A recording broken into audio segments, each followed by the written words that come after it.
जैसा कि हम लोग देख रहे हैं प्रतियोगिता दर्पण का हम लोग आर्थिक परिदृश्य जून महीना का 2023 देख रहे हैं। ठीक है, अगर पहला बॉक्स हम लोग देखें तो मौद्रिक नीति की 2023-24 की पहली द्वैमासिक समीक्षा में रेपो दर अपरिवर्तित रहा है ना।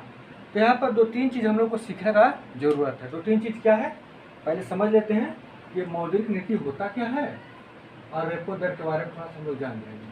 बाकी रेपो दर घटता बढ़ता रहता है, दो महीना पर, तीन महीना पर आरबीआई अपना मॉनेटरी पॉलिसी के अनुसार इसको घटाता बढ़ाता रहता है। तो समझ लेते हैं। पहले देखिए होता क्या कि किसी भी अर्थव्यवस्था में मुद्रा का सप्लाई कितना हो, मनी का सप्लाई का कितना हो, है ना, कितना मनी सप्लाई हो, कितना मार्केट में लिक्विडिटी रहे, इसका नियंत्रण कौन करता है? इसका नियंत्रण आरबीआई करता है और गवर्नमेंट भी करता है ना। यानी कि अर्थव्यवस्था में, किसी देश का अर्थव्यवस्था में मुद्रा का सप्लाई को, मुद्रा का जो प्रवाह होता है ना, उसका नियंत्रण करने के लिए दो लोग काम करते हैं, एक आरबीआई, दूसरा गवर्नमेंट। आरबीआई मौद्रिक नीति बनाता है उसको कंट्रोल करने के लिए, और गवर्नमेंट क्या करता है? राजकोषीय नीति बनाता है, जिसको अंग्रेजी में कहते हैं फिस्कल पॉलिसी, है ना। हिंदी में मौद्रिक नीति आरबीआई बनाएगा और हिंदी में राजकोषीय नीति कौन बनाएगा? गवर्नमेंट बनाएगा, है ना। गृह मंत्रालय, वित्त मंत्रालय, है ना। और वहीं आप आइए तो इंग्लिश में बोलिए तो मॉनेटरी पॉलिसी, और उसी को इंग्लिश में, हिंदी में बोलते हैं क्या? इंग्लिश में फिस्कल पॉलिसी बोलते हैं। ठीक है ना। तो देखते हैं हम लोग, देखिए यानी कि अर्थव्यवस्था में मुद्रा के प्रवाह को नियंत्रण करने के लिए, यानी मुद्रा के प्रवाह को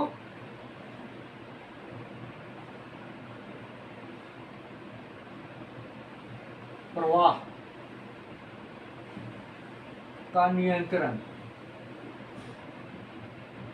है ना, कि अर्थव्यवस्था में कितना मनी सप्लाई होगा। ज्यादा हो जाएगा तो क्या हो जाएगा? लिक्विडिटी बढ़ जाएगा, महंगाई बढ़ जाएगा। कम हो जाएगा तो क्या हो जाएगा? लिक्विडिटी घट जाएगा, मंदी का सिचुएशन आ जाएगा। तो दोनों स्थिति से अपने आप को रोक के रखना है, ना तो महंगाई बढ़ जाए, इन्फ्लेशन बढ़ जाए, ना ही मंदी हो जाए, है ना। तो ऐसा संतुलित होना चाहिए मुद्रा कि जिससे देश का अर्थव्यवस्था संतुलित रहे। ठीक है, इसके लिए दो काम होता है। पहला होता है क्या? मौद्रिक पॉलिसी बनता है, मौद्रिक नीति। दूसरा क्या होता है? राजकोषीय नीति।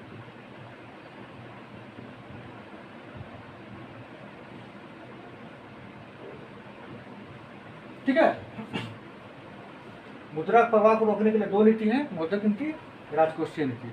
मौद्रिक नीति कौन करता है? केंद्रीय बैंक, किसी देश का केंद्रीय बैंक।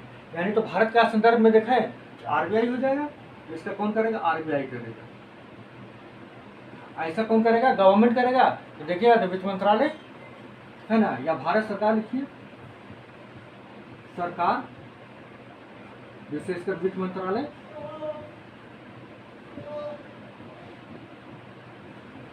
तो ये कैसे करता है? ये करता है क्या? बजट के थ्रू। बजट में टैक्स बढ़ा देगा या घटा देगा।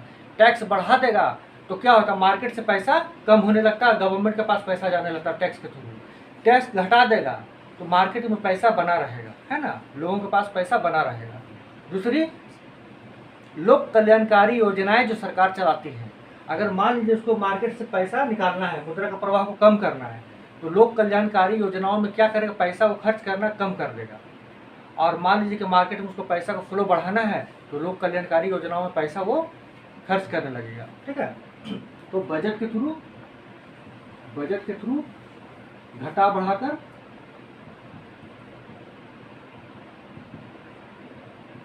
टैक्स को घटा बढ़ाकर। दूसरा, सरकारी योजनाओं पर खर्च तो क्या करेगा? घटा या बढ़ाकर। ठीक है, ये तो राजकोषीय नीति हो गया। हम लोग को सीखना है मौद्रिक नीति। मौद्रिक नीति क्या होता है? तो वही मौद्रिक नीति मुद्रा के प्रवाह को नियंत्रण करता है। कौन करेगा? तो आरबीआई करेगा। ठीक है ना।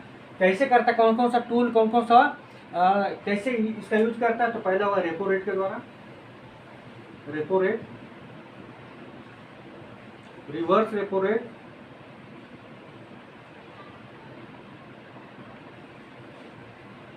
है ना, बैंक दर, स्टैंडिंग मार्जिनल फैसिलिटी एक होता है, और दूसरा क्या होता है कि स्टैंडिंग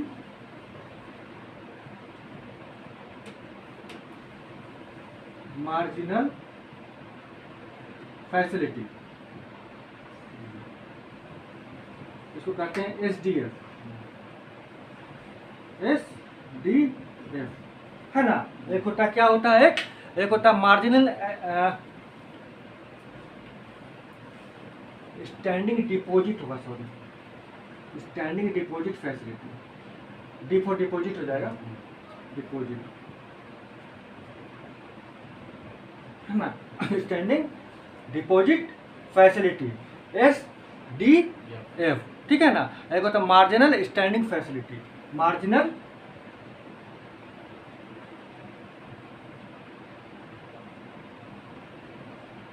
स्टैंडिंग फैसिलिटी, क्लियर, यानी MSF। इसके थ्रू ये क्या करता है, एक होता CRR, SLR को भी रख सकते हैं आप, CRR ये भी लिख लीजिए, CRR cash reserve ratio, cash reserve ratio. एक होता है SLR भी होता है, स्टैट्यूटरी लिक्विडिटी रेशियो,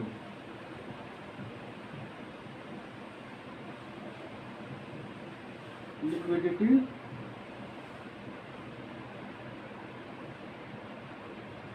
रेशियो, ठीक है ना। इसके थ्रू वो क्या करता है, मुद्रा के प्रवाह को अर्थव्यवस्था में नियंत्रण करता है।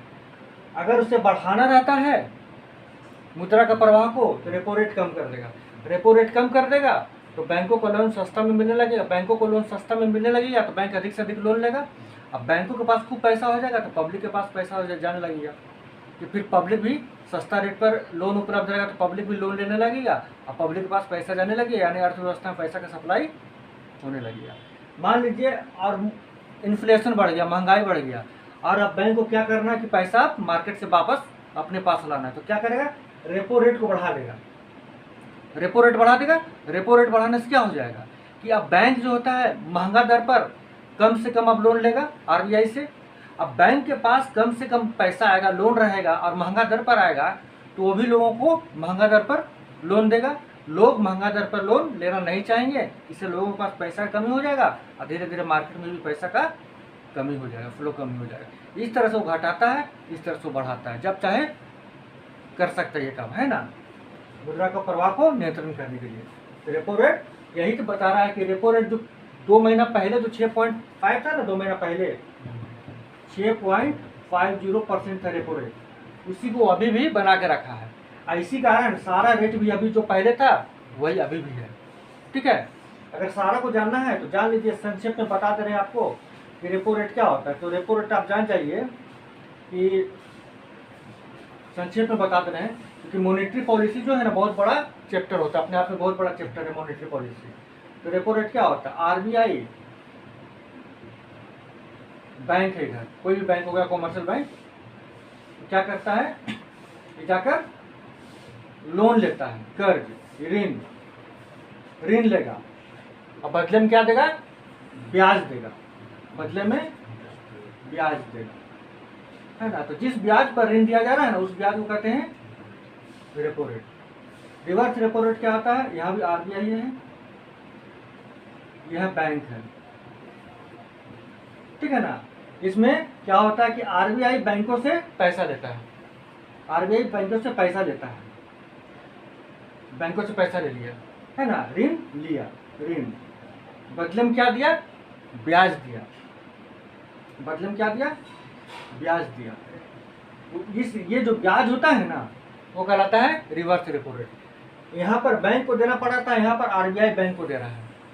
अब बदले में क्या, जमानत रखना पड़ता है। याद रखिए दोनों स्थिति में जमानत, दोनों स्थिति में जमानत रखना पड़ेगा। अगर बैंक आरबीआई के पास लोन लेने के लिए आएगा तो जमानत रखेगा, आरबीआई बैंक से लोन लेगा तो आरबीआई जमानत रखेगा, और जब ऋण चुकता कर देगा तो जमानत उसको वापस मिल जाएगा, जिसको गिरवी कह सकते हैं आप।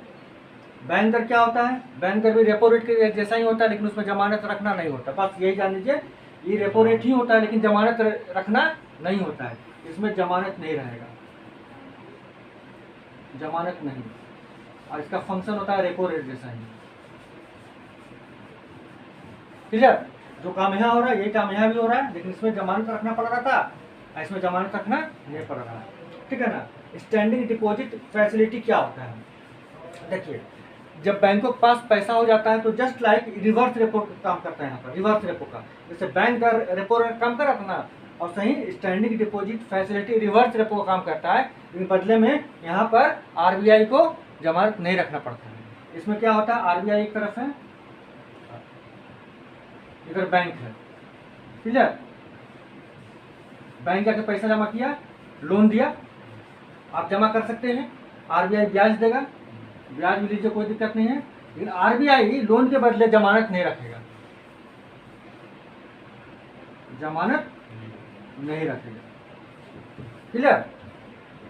मार्जिनल स्टैंडिंग फैसिलिटी क्या होता है, ये भी एकदम अल्पकाल के लिए होता है। जब बैंकों को अपना एसेट और लायबिलिटी जब मिसमैच हो जाता है, मतलब बैंक के पास जितना संपत्ति होना चाहिए, चाहे जितना दायित्व है, जितना लायबिलिटी है, उतना ही उसका संपत्ति यानी एसेट होना चाहिए, बराबर होना चाहिए।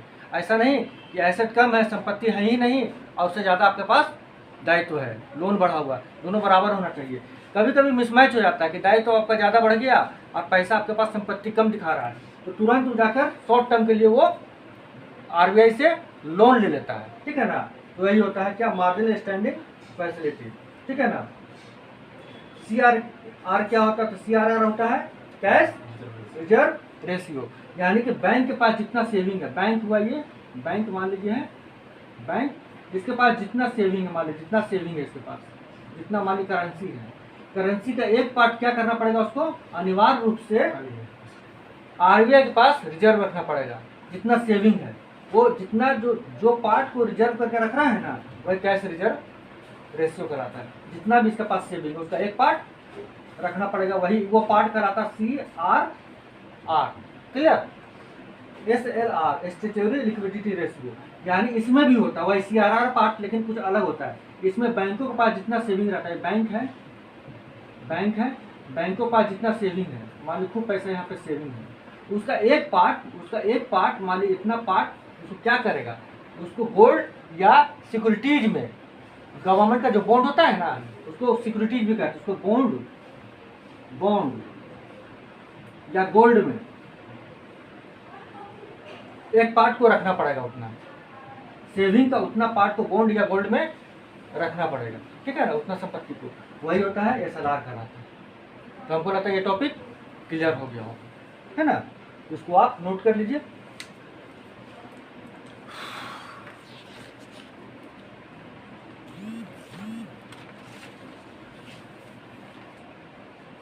देखिए हम लोग अब अगला प्रश्न की ओर बढ़ते हैं। क्या लिखा हुआ है, दिसंबर 2022 के अंत में भारत पर विदेशी ऋण भार, वित्त मंत्रालय के ताजा आंकड़े, है ना।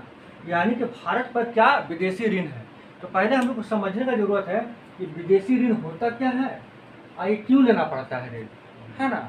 तो विदेशी ऋण क्या होता है पहले वो समझ लेते हैं। विदेशी ऋण,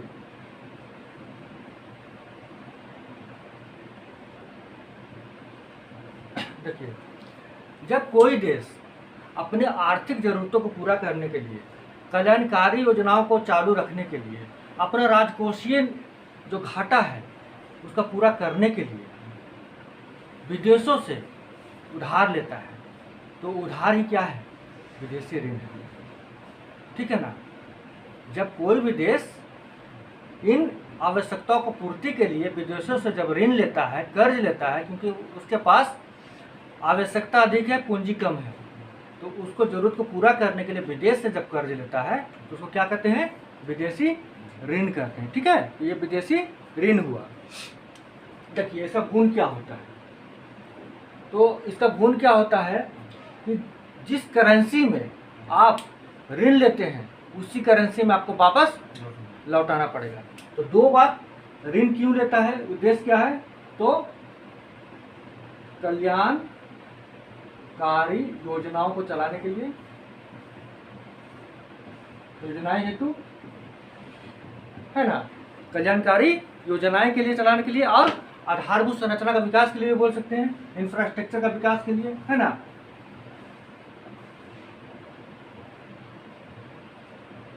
आधारभूत संरचना के विकास के लिए, ठीक है ना, राजकोषीय घाटा को पूरा करने के लिए, बहुत कुछ हो सकता है। उसके लिए क्या करता है? विदेश से ऋण लेता है। जिस करेंसी में ऋण लिया हो उसी करेंसी में वापस होगा, है ना। जिस करेंसी में ऋण लिया हो उसी करेंसी में वापस होगा, उसी करेंसी में वापस होगा। जब ऋण हम लेते हैं तब हमको तो ब्याज भी देना पड़ेगा, तो ब्याज कौन तय करता है? उसको ब्याज तय करता है लिबोर। देखिए इंटरेस्ट रेट, जो ब्याज का दर है, ब्याज का दर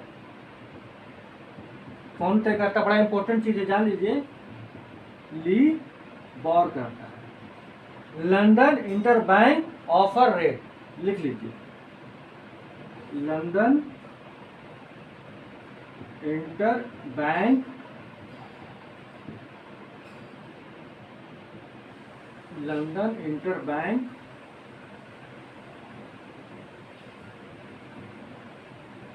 ऑफर रेट, ठीक है ना। ये हो जाएगा लिबोर, इसके द्वारा ये तय किया जाता है। ठीक है, तो कहाँ से लिया जाता है विदेशी ऋण? ये विदेशी ऋण कहाँ से ले सकते हैं हम लोग? तो जो विदेशी ऋण होता है, कहाँ से ले सकते हैं? एक तो हो जाएगा कहाँ से? विदेशी वाणिज्यिक बैंक से, वाणिज्यिक बैंक से ले सकते हैं। दूसरा कहाँ से ले सकते हैं? अंतर्राष्ट्रीय संस्थाएं,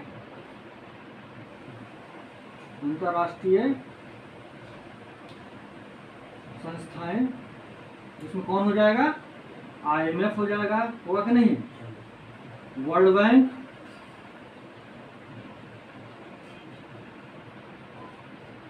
ADB, एशियन डेवलपमेंट बैंक, अन्य, और भी। तीसरा क्या ले सकते हैं? अन्य देश के सरकार से,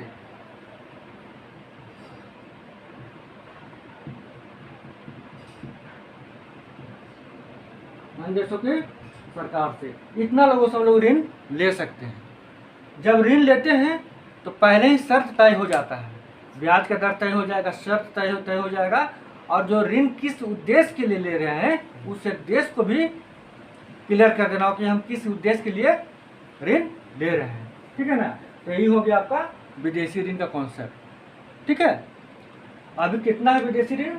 तो 613.1 अरब विदेशी ऋण कितना है? तो 613.1 अरब डॉलर। ठीक है, अगर GDP का देखें 19.1%, इतना हम लोग का विदेशी ऋण है। लेकिन विदेशी ऋण का आप कॉन्सेप्ट भी समझ लीजिए। ठीक है ना, ये डाटा आगे पीछे घसकता रहेगा, बढ़ते रहेगा, लेकिन ये यही रहेगा, फिक्स रहेगा ये। इसलिए कॉन्सेप्ट हम लोग को क्लियर करते हुए चलना है, क्योंकि BPSC का लेवल अब बहुत ऊंचा हो रहा है, तो डाटा आधारित कुछ ही क्वेश्चन पूछेगा, बाकी कॉन्सेप्ट आधारित क्वेश्चन पूछेगा, है ना। तो ये जानने के, मान ये ही पूछता है कि लिवर क्या होता है, किससे तय होता है, लिवर के बारे में बताइए, लिवर का फुल फॉर्म क्या होता है ना, क्यों लेता है, किससे ले सकता है, कुछ भी पूछ सकता हो, तो आपको ध्यान होना चाहिए। ठीक है, तो हम लोग अगला प्रश्न की ओर बढ़ते हैं। चलिए, 2022-23 में 2022-23 में भारत के वस्तुगत निर्यात में 6% की वृद्धि, आयातों में वृद्धि 16% से भी अधिक। देखिए क्या हुआ, हम लोग बहुत बार चर्चा कर चुके हैं विदेशी व्यापार के बारे में। विदेशी व्यापार कैसे होता है, क्यों होता है, इसमें कब लाभ होता है, कब हानि होता है, और उसके अनुसार गवर्नमेंट को अपना पॉलिसी बनाना पड़ता है और निर्णय लेना पड़ता है ना। देखिए विदेशी व्यापार, विदेशी व्यापार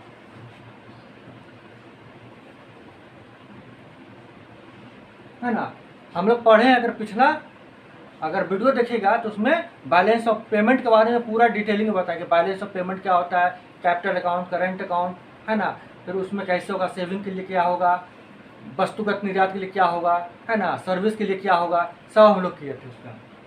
तो अभी संक्षेप में जान लेते हैं कि विदेशी व्यापार होता क्या है। जब एक देश, मान लीजिए इंडिया ही, इंडिया ठीक है, ये कोई दूसरा देश है, दूसरा देश, ठीक है ना,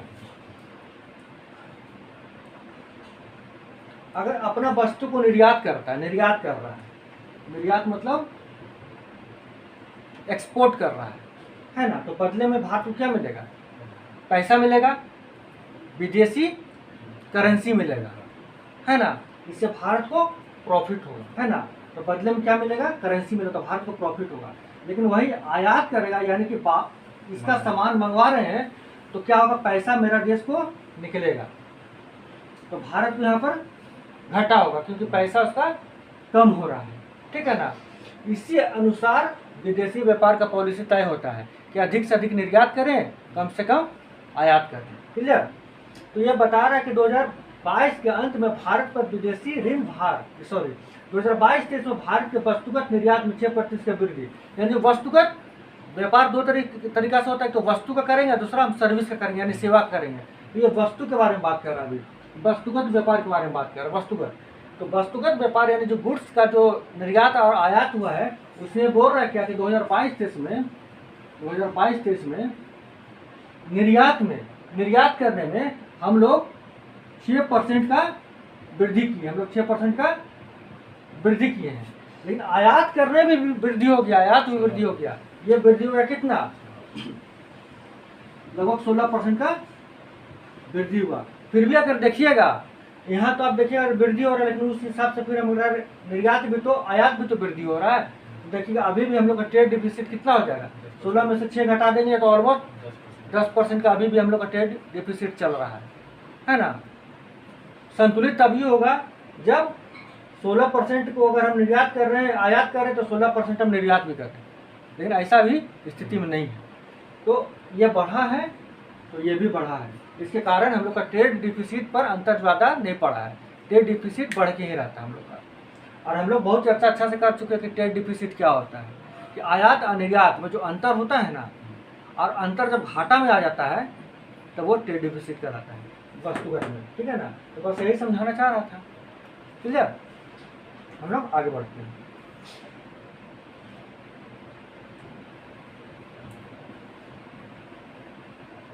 इस टॉपिक को बहुत अच्छा से डील किया, अगर पिछला आप वीडियो देखते हैं तो डिटेल में डील किए हैं। अमेरिका भारत का सबसे बड़ा व्यापारिक भागीदार, चीन दूसरा स्थान पर। देखिए आज तक तो भारत का सबसे बड़ा व्यापारिक भागीदार कौन था, चीन था, लेकिन इस व्यापार में भारत हमेशा घाटा में ही रहता था।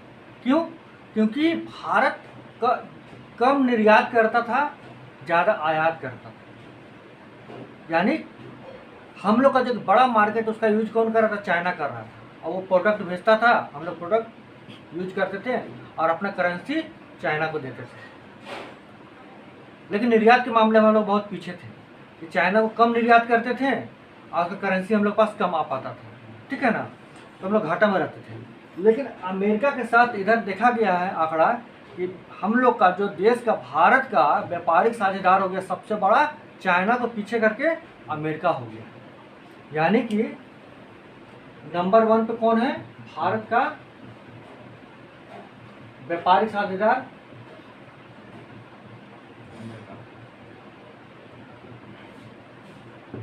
योग्य अमेरिका। दूसरा नंबर पे चला गया घसक के कौन? चीन। दूसरा नंबर पे चीन चला गया। और अमेरिका के साथ हम लोग फायदा में रहते हैं, अमेरिका से हम लोग फायदा में रहते हैं, है ना, यहाँ से हम लोग फायदा में रहते हैं, इस व्यापार में हम लोग फायदा में हैं, इसलिए हाँ, क्योंकि निर्यात हम लोग ज़्यादा करते हैं, ठीक है ना, तो हम लोग यहाँ पर फायदा में रहते हैं।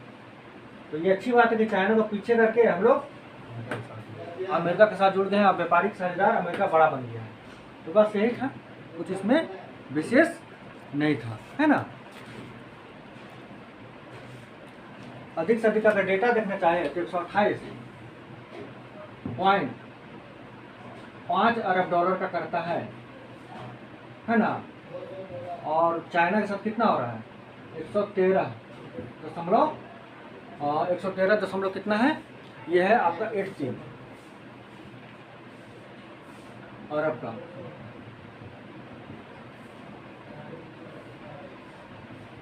डॉलर का व्यापार हो रहा है, क्लियर?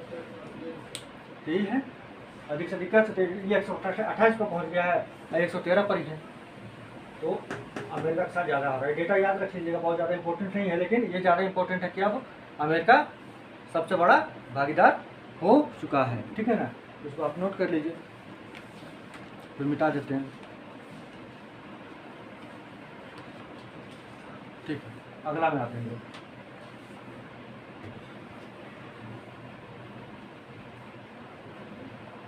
देखिए,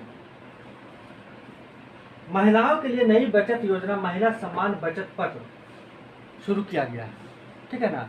तो एक महिलाओं का भलाई के लिए, महिला सशक्तिकरण के लिए एक नया बचत पत्र शुरू किया गया है, महिला सम्मान बचत पत्र, ताकि उनका आर्थिक सशक्तिकरण हो सके। तो महिलाओं का आर्थिक सशक्तिकरण के लिए एक नया बचत पत्र यानी सेविंग स्कीम आया, सेविंग स्कीम।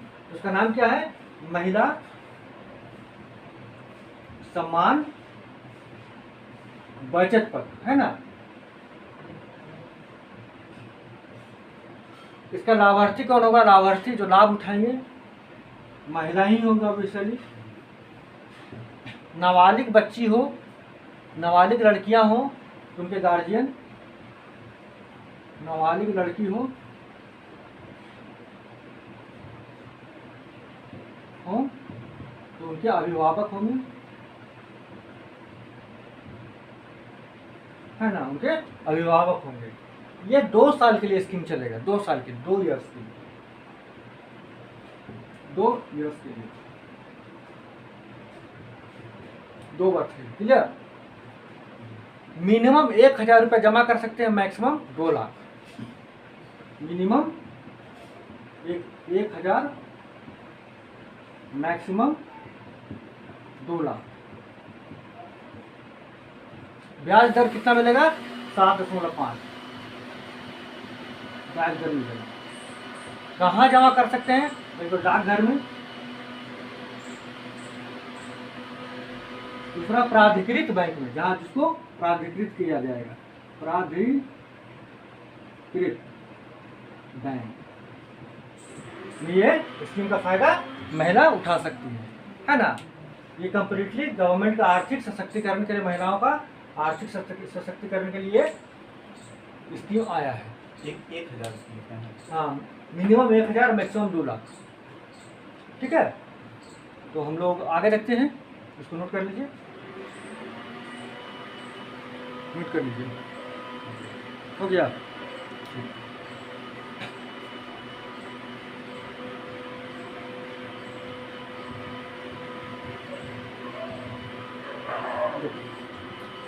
देश का रक्षा निर्यात अब तक के उच्चतम स्तर पर।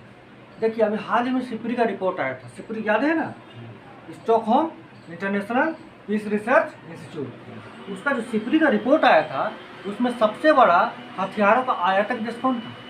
भारत।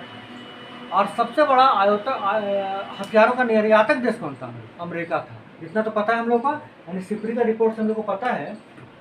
सिपरी का रिपोर्ट जो आया था, रिपोर्ट है ना, Stockholm international peace research institute, ठीक है। इसका रिपोर्ट था कि सबसे बड़ा आयातक, हथियार का आयातक, आयातक कौन है भाई?